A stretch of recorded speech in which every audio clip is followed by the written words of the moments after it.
दोस्तों, क्या आपको पता है अमीर का मतलब क्या होता है? कैसे आप पता करोगे कि आप अमीर हो या नहीं? कितना पैसा कमाने के बाद हम अपने आप को खुद को अमीर कह सकते हैं? क्या अमीरी को नापने के लिए कोई औजार है? तो इन सब सवालों का जवाब आज आपको मैं देता हूँ। इस स्टोरी को बहुत ही ध्यान से, बहुत ही गौर से समझिएगा और सुनिएगा। जब मैं अपनी बीटेक कर रहा था तब हमारे कॉलेज में एक प्रोफेसर थे जो हमें मैथ पढ़ाया करते थे। वो मुझे अभी तक याद हैं क्योंकि उनके जो लेक्चर्स होते थे वो बहुत ही इंटरेस्टिंग हुआ करते थे। किसी भी टॉपिक को, किसी भी कंसेप्ट को उनका समझाने का तरीका एक अलग ही होता था। तो एक दिन उन्होंने क्लास में हमसे ये 3 क्वेश्चन पूछे। इन तीनों क्वेश्चन को बड़े ध्यान से समझिएगा। देखिए, पहला क्वेश्चन ये, व्हाट इज जीरो? जीरो क्या है? दूसरा question, what is infinity? Infinity क्या होता है? और तीसरा क्वेश्चन ये कि क्या इन्फिनिटी और जीरो दोनों सेम हो सकते हैं? ये तीनों क्वेश्चन पढ़कर हमको तो लगा कि भाई ये बहुत ही आसान क्वेश्चन है।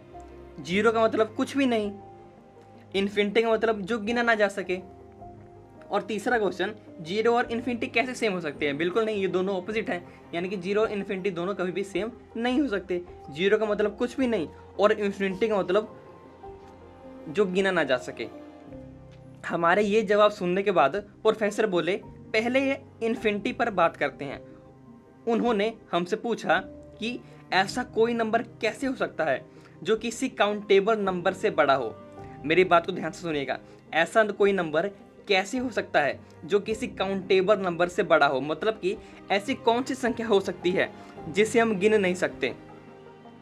इसका जवाब हमारे पास नहीं था। फिर उन्होंने इन्फिनिटी का कंसेप्ट हमें समझाया एक बड़े ही इंटरेस्टिंग वे में, जो कि मुझे इतने सालों बाद आज भी याद है। उन्होंने बोला कि मान लो एक बकरी चराने वाला है और उसको सिर्फ 20 तक ही गिनती आती है। तो अगर उसके पास 20 से कम बकरियां हैं और अगर हम उससे पूछते हैं कि भाई बता तेरे पास कितनी बकरियां हैं, तो वो आसानी से बता देगा कि भाई मेरे पास 13 बकरियां हैं, 14 बकरियां हैं, 19 बकरियां हैं, 18 बकरियां हैं।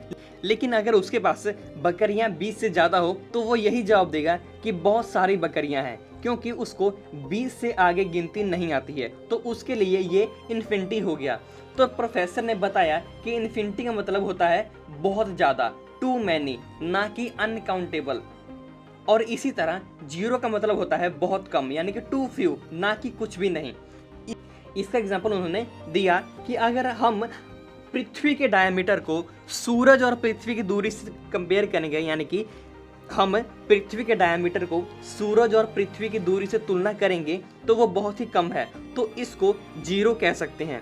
और यही दूसरी तरफ इसी सेम पृथ्वी के डायमीटर को एक गेहूं के दाने से कंपेयर करेंगे तो ये अब इन्फिनिटी हो जाएगा। इसे हम इन्फिनिटी कह सकते हैं। तो इसी तरह उन्होंने बताया कि एक ही चीज़ जीरो और इन्फिनिटी हो सकती है। मुद्दा ये है कि आप कंपेयर किससे कर रहे हो, किसके साथ कंपैरिजन कर रहे हो। इसी तरह अमीरी और गरीबी का रिलेशन भी जीरो और इन्फिनिटी की तरह ही है। मुद्दा आपकी इच्छा शक्ति है। अगर आपकी इनकम आप जितना चाहते हो उससे ज़्यादा है तो आप रिच हो, अमीर हो। अगर आपकी इच्छा शक्ति आप जितना कमा रहे हो उससे ज़्यादा है तो आप भाई गरीब हो।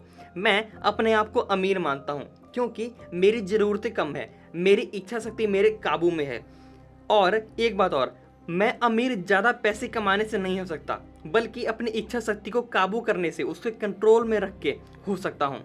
अगर आप अभी इसी समय अमीर होना चाहते हो तो एक बार अपनी इच्छा शक्ति को कम कर कर उसे अपने काबू में कर कर देखो, आप आसानी से अमीर हो जाओगे।